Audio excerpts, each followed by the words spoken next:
எல்லாருக்கும் வணக்கம். இன்றைக்கி என்ன பார்க்க போகிறோம் அப்படின்னா, இன்றைக்கி வந்து விநாயகர் சதுர்த்தி விழாவில் வந்து இப்போ வந்து விநாயகருக்காக நம்ம வந்து எப்பவும் போல் ஆஸ் யூஷுவல் மண்டபத்தில் வந்து கிருஷ்ண ஜெயந்தி, வரலட்சுமி நோன்பு இதெல்லாம் பண்ணுவோம் இல்லையா? அந்த மண்டபத்தில் தான் நம்ம வந்து இப்போ தொடச்சிட்டு இழக்கோலம் இந்த மாதிரி போட்டிருக்கோம். இழக்கோலம் போட்டுட்டு அதில் வந்து 4 பக்கமும் வந்து சொஸ்திக் போட்டுட்டு அதுக்கப்புறம் வந்து ஒவ்வொரு இடத்துலையும் வந்து கோலத்தில் சந்தனம் குங்குமம் இட்டிருக்கேன். விநாயகர் வந்து இதில் இப்போ வந்து வாங்கிட்டு வந்தாச்சு. நம்ம இப்போ இதில் உட்கார வைக்க போகிறோம். இந்த பிள்ளையார்பட்டி விநாயகர் தான் வந்து கற்பக விநாயகர் தான் வந்து படத்தெல்லாம் தொடச்சிட்டு போட்டு வச்சுருக்கோம். இதை தான் வந்து நம்ம இப்போ மண்டபத்துக்குள்ளே வைக்க போகிறோம். அதுக்கப்புறம் மண்டபத்துக்கு வந்து பார்த்திங்க அப்படின்னா, இந்த மாதிரி நம்ம தோட்டத்திலே வந்து வாழைக்கண் இருக்கிறதுனால நிறைய வாழை மரங்கள் இருக்குது, மாமரமும் இருக்குது. அப்படிங்கிறதுனால சின்னதான ஒரு வாழைக்கண் நம்ம வந்து வரலட்சுமி நோம்புக்கு தோரணம் கட்டியிருந்தோம் இல்லையா? அந்த மாதிரி வாழைக்கண் கட்டி அதுக்கப்புறம் வந்து மாவிலை தோரணம் கட்டுவோம் இல்லையா? அதனால் மாங்கொத்தும் இந்த மாதிரி சொருவி அதே மாதிரி 2 பக்கமும் வந்து பாருங்கள் ரொம்பவே அழகாக குட்டியான வாழைக்கண்ணும் மாவிலையும் சேர்த்து நம்ம வந்து கட்டிட்டோம். அதுக்கப்புறம் வந்து விநாயகர் வந்து வாங்கிட்டு வந்துட்டேன். இந்த வருஷம் வந்து கலர் விநாயகர் வாங்கலை. இந்த பக்கம் பார்த்தீங்க அப்படின்னாலே உங்களுக்கே தெரியும், நம்ம சேனலில் வந்து ஏற்கனவே கொடுத்துருக்கேன். இப்போ வந்து சமீபத்தில் விநாயகருடைய கலெக்ஷன் பார்க்கலாம் அப்படின்னு சொல்லியிருந்தேன். இது முழுக்க களிமண்ணால் பண்ணின விநாயகர் வாங்கிட்டு வந்துட்டோம். விநாயகர் வாங்கினதுட்டு அதுக்கப்புறம் பார்த்திங்கன்னா ஃபுல்லாகவே கலர் இல்லாமல் களிமண்ணில் வாங்கின விநாயகர். அதுக்கு வந்து வெள்ளியில் சந்தனம் வச்சு கண்ணடக்கம் சாத்தியிருக்கேன் விநாயகருக்கு. ரொம்பவே அழகாக இருக்குது. முழுக்க களிமண்ணால் ஆன விநாயகர் இது. பின்னால் இருக்கக்கூடிய இந்த விநாயகர் வந்து போன வருஷம் வாங்கின விநாயகர். எப்போவுமே வந்து இந்த மாதிரி கலரில் வாங்குவோம். இந்த வருஷம் நம்ம அதில் பக்கத்துலேயே வந்து போடுறதுனால களிமண்ணால் கிடச்சிது அப்படிங்கிறதுனால ரொம்ப விசேஷம் இது. அதனால் இந்த விநாயகர் வச்சுருக்கோம். எப்போவுமே எல்லோரும் விநாயகர் சதுர்த்தி முடிஞ்ச உடனே விநாயகர் வந்து கரைச்சிடுவோம். நாங்கள் வந்து இந்த வருஷம் விநாயகர் வந்ததுக்கப்புறம் தான் போன வருஷம் விநாயகரை கரைக்கிற வழக்கம். ஆனால் எப்போவுமே வருஷம் ஃபுல்லாக ஆற்றுல விநாயகர் இருப்பார். அதுக்கப்புறம் சந்தனம் குங்குமம் பொட்டெல்லாம் வச்சுட்டு கழுத்தில் வந்து ஒரு பச்சை கலரில் ஒரு ஹாரம் மாதிரி ஒன்று வந்து போட்டிருக்கோம். இனிமேல் தான் வந்து வஸ்திரங்கள்லாம் கட்டிட்டு அதுக்கப்புறம் மண்டபத்துக்குள்ளே தூக்கி விநாயகரை உட்கார வைக்க போகிறோம். கோலம் போட்டாச்சு. இந்த கோலத்தில் வந்து விநாயகரை தூக்கி உட்கார வைக்க போகிறோம். உங்கள்கிட்ட வந்து அலங்காரம் பண்ணுறதுக்கு முன்னாடி விநாயகரை ஃபுல்லாக காமிச்சிடலாம் அப்படிங்கிறதுனால தான் இந்த வீடியோ எடுத்திருக்கேன். அடுத்தது வந்து வாசலில் கோலம் போடணும். இனிமேல் தான் ஒவ்வொரு வேலையை ஸ்டார்ட் பண்ண போகிறோம். நம்ம வந்து இப்போ எல்லாமே வந்து பார்க்கலாம். இந்த விநாயகர் படத்தை வந்து மண்டபத்தில் வந்து வைக்க போகிறோம். வச்சுட்டு அடுத்தது என்ன பண்ணுறோம் அப்படிங்கிறதையும் நம்ம வந்து பார்க்கலாம். ரொம்பவே அழகாக கண்ணடக்கம் சாத்திட்டு பிள்ளையார் ரொம்பவே அற்புதமாக இருக்கார். அடுத்தது வந்து பார்த்திங்க அப்படின்னா, இப்போ சாமிக்கிட்ட கோலம் போட்டு பார்த்துட்டிங்க. வாசல்லையும் வந்து இந்த மாதிரி படியில் 6 கோடுகள் போட்டு செம்மண் போட்டிருக்கேன். நீங்கள் வந்து போன வருஷம் வீடியோவில் பார்த்துருப்பீங்க. பொங்கல் போது பக்கத்தாத்தில் சுசீலா மாமி தான் வந்து கோலம் போட்டு கொடுத்து ஹெல்ப் பண்ணா அப்படின்னு சொன்னேன். இந்த வருஷமுமே வந்து பார்த்திங்கன்னா மாமி தான் வந்து எனக்கு கொஞ்சம் ஹெல்ப் பண்ணுறா. வேலை கொஞ்சம் நிறைய இருக்குது, நான் மட்டும்தான் இருக்கேன் அப்படிங்கிறதுனால மாமி வந்து ஹெல்ப் பண்ணுறா. எப்போவுமே அபி கூடவே இருக்கிறதுனால அவள் வந்து கோலம் போட்டுருவா, நான் உள்ள வேலையெல்லாம் பார்ப்பேன். இந்த வருஷம் மாமி தான் வந்து எனக்கு கோலம் போட்டு ஹெல்ப் பண்ணுறா. குழலால் போட்டிருக்கா, ரொம்பவே பெருசாக போட்டிருக்கா பாருங்கள். இனிமேல் தான் வந்து செம்மண் போட போகிறோம். ஒரு ஏரோப்ளைன் மாடலில் படிக்கோலம் ரொம்பவே பெருசாக போட்டிருக்கா. சுற்றி வந்து செம்மண் போட போகிறோம். அடுத்தது செம்மண் போட்டுட்டு நம்ம வந்து ஃபுல்லாக கோலம் எப்படி இருக்குது அப்படிங்கிறதையுமே பார்க்கலாம். ரொம்ப சரசரன்னு சீக்கிரமாக போட்டுட்டா. அடுத்தது வந்து மாமி இப்போ கோலம் போட்டு முடிச்சுட்டு செம்மண் தான் இட போகிறா. செம்மண் பார்த்திங்கன்னா காவி பொடியில் பியூரான செம்மண் வந்து நம்ம நிறைய வந்து ஒரு இடத்துல கிடச்சிது அப்படிங்கிறனால நான் கொண்டு வந்து வச்சுருப்பேன். எப்போயுமே இந்த மாதிரி செம்மண் பொடியாகவும் தூவலாம். நாங்கள் வந்து தண்ணியில் போட்டு அதை வந்து குழச்சி ப்ரஷ்ஷால் வந்து இட்டுடுவோம். இந்த மாதிரி இட்டுட்டோம் அப்படின்னா அது வந்து உங்களுக்கு 2 நாள் ஆனாலும் கூட அந்த கோலம் வந்து கலையாது, அவ்வளோ சூப்பராக இருக்கும். இந்த மாதிரி செம்மண் போட்டு நான் வந்து ப்ரஷ்ஷால் வந்து தண்ணி விட்டு கரைச்சிட்டு இடும்போது ரொம்பவே அருமையாக இருக்கும். அதுக்கப்புறம் சென்டர்லேயும் வந்து இதுக்குள்ளே வந்து ஒரு கோட்டிங் வந்து கோலம் வந்து போட்டுடலாம். ரொம்பவே அருமையாக இருக்குது பாருங்கள். உங்களுக்கு வந்து கிட்டக்க காமிக்கிறேன். போடுங்க. ஃபுல்லாக போட்டுட்டு நம்ம அதுக்கப்புறம் வந்து அதில் வந்து சென்டரில் ஏதாவது ஒரு கோல மாவில் வந்து ஒன்று போட்டுக்கலாம். உங்களுக்கு கிட்டக்க காமிக்கிறோம். ரொம்பவே அழகாக போட்டிருக்கா பாருங்கள் மாமி. சீக்கிரமும் போட்டுட்டா. இந்த மாதிரி நிறைய வந்து விதவிதமாக மாமி வந்து கோலம் போடுவா. ரொம்பவே அருமையாக இருக்குது. இப்போ ஃபுல்லாக வந்து மேலெல்லாம் வந்து சென்டரில் ஃபஸ்ட்டு இட்டுட்டு அதுக்கப்புறம் வந்து ஓரத்துலலாம் வந்து இட போகிறோம். இப்போ கோலம் ஃபுல்லாகவே வந்து பார்த்திங்க அப்படின்னா செம்மண் போட்டாச்சு பாருங்கள். செம்மண்ணில் போட்டதுக்கப்புறம் ரொம்பவே அருமையாக இருக்குது. ரொம்ப பிரைட்டாகவும் ரொம்ப அழகாகவும் ரொம்ப சூப்பராக இருக்குது பாருங்கள். ஏரோப்ளைன் மாதிரியே ரொம்ப அருமையாக இருக்குது. கோலம் வந்து ஃபஸ்ட் கிளாஸாக இருக்குது பாருங்கள். உங்களுக்கு பார்க்குறதுக்கு தெரியும், ஃபோட்டோவிலையும் தெரியும். நம்ம வந்து இந்த மாதிரி ஃபுல்லாகவே போட்டாச்சு. சென்டர்லேயும் வந்து ஃபுல்லாக செம்மண் இட்டுட்டு இந்த மாதிரி ஒரு டிசைன் போட்டு விட்ருக்கா மாமி. ரொம்ப அழகாக ரொம்ப அற்புதமாக ரொம்ப சூப்பராக போட்டிருக்கா. எனக்கு கூட உண்மையிலே இந்த மாதிரி போட வராது, அவ்வளோ அற்புதமாக மாமி வந்து ரொம்ப நன்னா போட்டிருக்கா. குழலால் தான் போட்டிருக்கா. 8 இழைகள் கொண்ட குழல் இது. அதில் வந்து போட்டிருக்கா. ரொம்ப சூப்பராக இருக்குது. அடுத்தது வந்து இப்போ வந்து கொழக்கட்டைக்கு மாவு கிளறியாச்சு. நம்மளும் வந்து இப்போ வரலட்சுமி நோன்பு விழாவில் பார்த்துருப்பீங்க. இந்த மாதிரி கொழக்கட்டை மேக்கர் அதில் தான் வந்து இப்போ வந்து அபி இப்போ வந்து கொழுக்கட்டை பண்ணிட்டு இருக்காரு. இந்த மாதிரி வந்து தேங்காய் கொழுக்கட்டையை வச்சு இதில் வச்சு மூடும்போது ரொம்பவே ஈஸியாக இருக்குது. ரொம்ப நல்லா இருக்குது பாருங்கள். ரொம்பவே ஈஸியாக ஒரு 5-10 நிமிஷத்துக்குள்ளே நமக்கு கடகடன்னு ஒரு 20 கொழுக்கட்டைக்கு மேலே இந்த மாதிரி ஈஸியாக வந்துடுது. ரொம்பவே நல்லா வந்து வருது கொழுக்கட்டை. இந்த பக்கம் வந்து பூர்ணமும் இந்த மாதிரி உருட்டி வச்சுட்டு அதுக்கப்புறம் வந்து தட்டு காமிங்க. மாவையும் வந்து நம்ம நல்லா பிசைஞ்சிட்டு இந்த மாதிரி மாவை எண்ணெய் தொட்டு நல்லா உருட்டி வச்சிட்டோம் அப்படின்னா நமக்கு கொழுக்கட்டை இந்த மாதிரி மேக்கரில் பண்ணுறதுக்கு ரொம்பவே ஈஸியாக இருக்கும். டக்குன்னு ப்ரெஸ் பண்ணிவிட்டு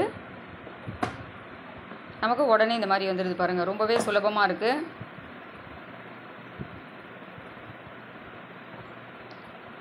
இந்த மாதிரி பூரணத்தை உருட்டி வச்சிட்டோம் அப்படின்னா நமக்கு வச்சு இப்படி மூடுறதுக்கு ரொம்ப சௌரியமாக இருக்கும். ரொம்ப அழகாக வந்திருக்கு பாருங்கள். 2 பக்கமும் ரொம்ப சூப்பராக வந்திருக்கு. இந்த மாதிரி தான் நம்ம வந்து அடுத்தது இப்போ வந்து தேங்காய் கொழுக்கட்டை பண்ணிட்டு இருக்கோம். அடுத்தது எள்ளு கொழுக்கட்டை, பருப்பு கொழுக்கட்டை எல்லாமே இந்த மாதிரி தான் பண்ண போகிறோம். அடுத்தது இப்போ வந்து நம்ம எள்ளு கொழுக்கட்டை பண்ணிட்டு இருக்கோம். முதல்ல வந்து தேங்காய் கொழுக்கட்டை பண்ணினோம். இப்போ எள்ளு கொழுக்கட்டை பண்ணியிருக்கோம். இந்த மாதிரி கருப்பு எள்ளில் பூரணமும் பண்ணியிருக்கோம். இந்த கொழுக்கட்டை மேக்கர் வந்து ரொம்பவே ஈஸியாக இருக்குது. நம்ம கையால் பண்ணுறதை விடவும் இது ரொம்ப ரொம்ப சுலபமாக இருக்குது.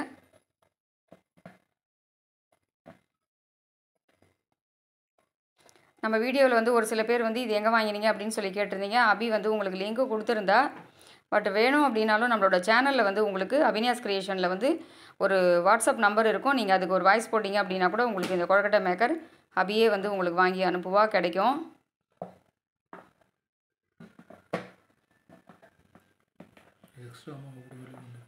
இதில் அதிகப்படியாக நம்ம வந்து கொஞ்சம் எக்ஸ்ட்ராவாக மாவு வச்சிட்டோம் அப்படின்னா கூட இந்த பக்கம் வச்சு பூரணத்தை வச்சு ப்ரெஸ் பண்ணதுக்கப்புறம் பார்த்தீங்க அப்படின்னா வெளியில் வந்து தானாகவே எக்ஸ்ட்ரா இருக்கிற மாவு வந்து வந்துடும். நம்மளே அதிகமான மாவு எடுத்துகிட்டா கூட அதுவே வந்து வெளியில் அதிகப்படியான மாவு வந்து எக்ஸ்ட்ரா மாவு ஓரங்களில் இந்த மாதிரி தனியாக வந்துடுது பாருங்கள். நமக்கு ரொம்பவே ஈஸியாக இருக்குது. அடுத்தது இப்போ வந்து நம்ம வந்து பருப்பு கொழுக்கட்டை பண்ணிகிட்ருக்கோம். பருப்பு கொழுக்கட்டையும் இந்த மாதிரி ப்ரெஸ் பண்ணிவிட்டு அதுக்கப்புறம் அதில் வச்சு மூடிடலாம். ஏற்கனவே நான் பண்ணினது வந்து மெத்தட் வந்து பருப்பு கொழுக்கட்டை பார்த்தீங்கன்னா மாவு வடைக்கு அரைக்கிற மாதிரி அரைச்சிட்டு அதை வந்து வேட்டில் வைப்போம் இல்லையா, ஆவி காமிக்காமல் அப்படியே வேக வச்சுருப்பேன். அந்த கொழுக்கட்டை வந்து வெண்ணுன்னு கல் மாதிரி இருக்கும். இது ரொம்ப சாஃப்டாக இருக்கும் அப்படிங்கிறதுனால இந்த தடவை வந்து அப்படியே இப்போ இந்த மாதிரி ட்ரை பண்ணலாம் அப்படின்றதுனால இதை வந்து நம்ம பருப்பூசலிக்கு ஆவியில் காமிச்சு வேக வைப்போம் இல்லையா, அந்த மெத்தடில் வந்து வடைக்கு அரைக்கிற மாதிரி முப்பருப்பு வடை மாதிரி அரைச்சிட்டு உப்பு, பெருங்காயம், மஞ்சப்பொடி, அதுக்கப்புறம் மிளகாய், கடலைப்பருப்பு, உளுத்தம்பருப்பு எல்லாமே வந்து ஊற வச்சுட்டு அதுக்கப்புறம் எல்லாத்தையும் சேர்த்து நல்லா கோட்ஸாக அரைச்சிட்டு இட்லி தட்டில் எண்ணெய் தடவி ஆவி காமிச்சிட்டு அதுக்கப்புறம் அதை எடுத்து 1-2 உதுத்து போட்டு மிக்சியில் பவுடர் பண்ணிட்டோம் அப்படின்னா இந்த மாதிரி பூவாக இருக்கும். அது கொஞ்சம் கலரி காமிங்கப்பா. அடுத்தது வந்து இன்றைக்கி விநாயகர் சதுர்த்தி விழாவில் வந்து என்னென்ன சமைச்சிருக்கோம் அப்படிங்கிறதான் வந்து பார்க்க போகிறீங்க. மெயினாக வந்து சாதம் பருப்பு, மகா நைவேத்தியத்துக்கு சாதம் பருப்பு வைக்கணும் இல்லையா, அதனால் சாதம் பருப்பு, பைத்தம்பருப்பு பாயசம், முப்பருப்பு வடை, பச்சரிசி இட்லி, அதுக்கப்புறம் வந்து தேங்காய் கொழுக்கட்டை, எள்ளு கொழுக்கட்டை, மோதகம், சுண்டல், இதுக்கப்புறம் வந்து பருப்பு கொழுக்கட்டை இதெல்லாம் வந்து பண்ணியிருக்கோம். வடை வந்து பண்ணியிருக்கோம். இன்றைக்கி சமையல் வந்து விநாயகர் சதுர்த்திக்கு வந்து பார்த்திங்கன்னா இதெல்லாம் தான் பண்ணியிருக்கோம். பச்சரிசி வீடியோவோட லிங்க் வந்து நம்மளோட சேனலில் இருக்குது. நீங்கள் வந்து செக் பண்ணி பாருங்கள். உங்களுக்கு போன வருஷம் வரலட்சுமி நோம்பும் போது விநாயகர் சதுர்த்திக்கும் நான் பச்சரிசி இட்லிக்கு எவ்வளோ அரிசிக்கு எவ்வளோ உளுந்து ஊற வைக்கணும், என்ன மிக்சியில் அரைச்சா எவ்வளோ, கிரைண்டரில் அரைச்சா எவ்வளோ கொடுக்கணும், எந்த அளவுக்கு போட்டால் இட்லி ரொம்ப சாஃப்டாக வரும் அப்படிங்கிறத நான் வந்து சொல்லியிருக்கேன். நீங்கள் வந்து அதை செக் பண்ணி பார்த்தீங்க அப்படின்னா உங்களுக்கு அதுவுமே தெரியும். எல்லா கொழுக்கட்டையுமே ரொம்ப ரொம்ப அருமையாகவும் பிரமாதமாகவும் ரொம்ப சூப்பராக வந்திருக்கு. அடுத்தது வந்து பூஜையும் பண்ணிவிட்டு பார்க்கலாம். அடுத்தது இன்றைக்கி விநாயகர் சதுர்த்தி விழாவில் வந்து நம்ம வந்து பூஜைக்காக தட்டில் வந்து பழங்கள், வெத்தலைப்பாக்கு, பழம், தேங்காய், அதுக்கப்புறம் வந்து கற்பூரம், ஊதுபத்தி எல்லாமே நம்ம வந்து எடுத்து வச்சுட்டோம். இனிமேல் தான் வந்து சுவாமிக்கு விளக்கேற்ற போகிறோம். விநாயகர் வந்து வஸ்திரங்கள் கட்டி கழுத்தில் நகை போட்டு ரெடியாக இருக்குது. இனிமேல் தான் வந்து புஷ்பங்கள்லாம் போட போகிறோம். 2 பக்கமும் வந்து விளக்கேற்றி வைக்கணும். 21 மலர்களால் அர்ச்சனை பண்ணணும் அப்படின்னு சொல்லுவாள். இன்றைக்கி நம்பாத்தில் வந்து என்னென்ன பூக்கள், என்னென்ன இலைகள் போட்டிருக்கோம் அப்படிங்கிறத பார்க்கலாம். எத்தனை போட்டிருக்கோம் அப்படின்னு பார்க்கலாம். இது வந்து பார்த்திங்க அப்படின்னா மருதாணி இலை, இது வந்து மருதாணியோட இலை. அதுக்கப்புறம் இது வந்து பார்த்திங்க அப்படின்னா இது வந்து கீழா நல்லி அப்படின்னு சொல்லக்கூடிய கீழா நல்லி இது. அடுத்தது இது வந்து பார்த்திங்க அப்படின்னா ரொம்ப ரொம்ப அரிதான பூ, மருதாணி பூ. இதெல்லாம் வந்து கடைகளில் கிடைக்காது. கீழா நல்லி கடையில் கிடைக்காது. மருதாணி, அதுக்கப்புறம் வந்து இந்த மாதிரி மருதாணி பூ இதெல்லாம் வந்து கிடைக்காது. இது வந்து பார்த்திங்க அப்படின்னா இந்த இலைகள் வந்து நாயுருவி அப்படின்னு சொல்லக்கூடிய ஒரு மூலிகை. இதுவுமே நாயுருவி, மருதாணி பூ. இது வந்து ஒன்று வந்து கீழா நல்லி, மருதாணி இலை 2, அடுத்தது மருதாணி பூ ஒன்று 3, நாயுருவி ஒன்று 4. இது வந்து மாசிப்பத்திரி அப்படின்னு சொல்லக்கூடிய ஒரு பத்திரம். இது வந்து கதம்பத்தில் வச்சு கட்டுவா இல்லையா, நீங்கள் வந்து நிறைய நம்ம வீடியோவில் பார்த்துருப்பீங்க. குளியல் பொடியிலலாம் வந்து சேர்க்கக்கூடிய மருவு மறிக்கொழுந்துன்னு சொல்லுவோம் இல்லையா, அந்த வகையை சேர்ந்த ஒரு வாசனையான இலை இது. இதுவுமே வந்து ரொம்ப நல்லாயிருக்கும். இது வந்து மாசிப்பத்திரி அப்படின்னு சொல்லுவோம். அடுத்தது வந்து இன்றைக்கி ஒரு நாளைக்கு வந்து விநாயகருக்கு துளசி போடலாம் அப்படிங்கிறதுனால துளசியுமே பறித்து வச்சுருக்கேன். அடுத்தது வந்து பார்த்திங்க அப்படின்னா வந்து சாமந்தி பூ வச்சுருக்கேன், செம்பருத்தி வச்சுருக்கேன். அதுக்கப்புறம் இந்த பக்கம் வந்து பார்த்திங்க அப்படின்னா சாமந்தி செம்பருத்தி பூ ஆகிடுது. அடுத்தது வந்து விருட்சி பூ, இந்த மாதிரி கலரில் உள்ள விருட்சி பூவும் எருக்கம்பூவும் வச்சுருக்கோம். அடுத்தது வந்து பார்த்திங்க அப்படின்னா பவழமல்லி பூவும் வந்து கடைகளில் கிடைக்காது, இந்த பவழமல்லி பூவும் இதில் வந்து வச்சுருக்கேன். அடுத்தது ரொம்ப ரொம்ப விசேஷமானது வந்து மல்லி முல்லை சொல்லுவோம் இல்லையா, மல்லி முல்லை அந்த மாதிரி வந்து ஜாதி மல்லியும் முல்லையும் வச்சுருக்கேன், பன்னீர் ரோஜா வச்சுருக்கேன். இந்த பூ வந்து பார்த்திங்க அப்படின்னா உங்களுக்கு கிட்டக்க காமிக்கிறேன். இது வந்து மகிழம்பூ அப்படின்னு சொல்லக்கூடிய பூக்கள் இது. இதுவுமே வந்து குளியல் பொடி, தேங்காய் எண்ணெய் காய்ச்சறது இதிலெல்லாம் போடுவா. ரொம்ப ரொம்ப வாசனையாக அவ்வளோ அற்புதமான ஒரு மூலிகை வகையை சேர்ந்தது. இந்த பூவுமே வந்து இன்றைக்கி போட போகிறோம். இதெல்லாம் மகிழம்பூவெல்லாம் வந்து கடையில் கிடைக்கவே கிடைக்காது. பாருங்கள், நான் கிட்டக்க காமிக்கிறேன். அதுக்கப்புறம் வந்து ஃபஸ்ட்டு அருகம்புல் போடணும் இல்லையா, அருகம்பூ, அரளிப்பூ, அதுக்கப்புறம் வந்து விருட்சி பூ இதெல்லாம் வச்சுருக்கோம். ஓம் ராஜாதிராஜாத பிரதஸ்ய சாகினே நமோ வயம் வை சர்வநாத கும்மே சமே காமான் காமகாமாதமஹ்யம் காமே ஸ்வரூபை சர்வணோத தாது குபேராஜ வை ஸ்ரவணாய மகாராஜ்யாய நமः.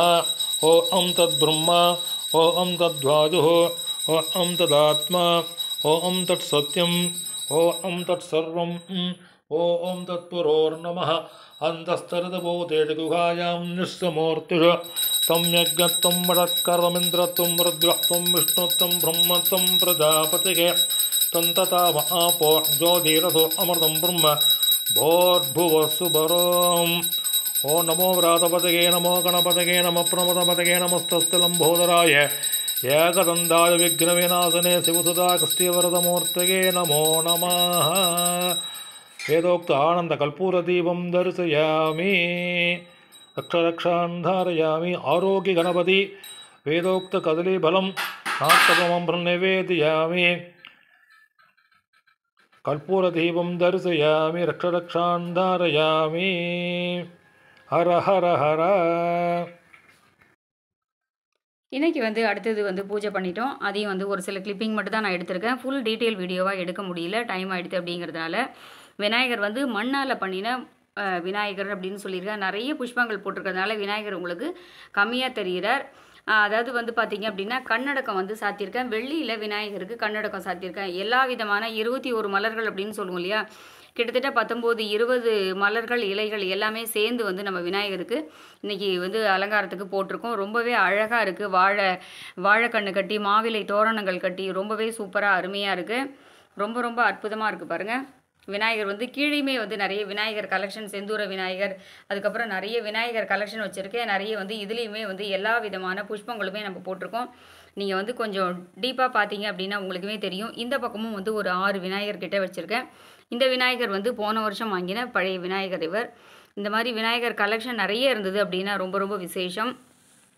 பாருங்கள், எல்லா விதமான பூக்கள், மருதாணி பூக்கள் இது எல்லாமே போட்டிருக்கோம். அடுத்தது வெற்றிலை பாக்கு, தேங்காய், பழங்கள், புஷ்பங்கள் எல்லாமே வந்து விநாயகருக்கு வச்சு நைவேத்தியம் பண்ணியாச்சு. அதுக்கப்புறம் பிரசாதங்கள் எல்லாமே வந்து இன்றைக்கி கிட்டத்தட்ட ஒரு 6-7 பிரசாதங்கள் வச்சு இன்றைக்கி அதுவுமே வந்து நம்ம நைவேத்தியம் பண்ணியிருக்கோம்.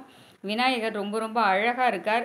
இந்த தடவை வந்து ரொம்பவே திருப்தியாக இருக்குது அப்படின்னு பார்த்தீங்க அப்படின்னா முழுக்க முழுக்க களிமண்ணால் கிடைச்ச விநாயகர் அப்படிங்கிறதுனால இது ரொம்ப ரொம்ப விசேஷமாக இருக்குது. எனக்குமே வந்து ரொம்ப பிடிச்சிருக்கு. இந்த வீடியோ உங்களுக்கும் பிடிச்சிருக்கும் அப்படின்னு நினைக்கிறேன். நீங்களும் இதே மாதிரி ரொம்பவே சிறப்பாக வந்து பூஜை பண்ணியிருப்பீங்க அப்படின்னு நினைக்கிறேன். இதே மாதிரி மறுபடியும் வேறொரு வீடியோவில் சந்திக்கிறேன். நன்றி, வணக்கம்.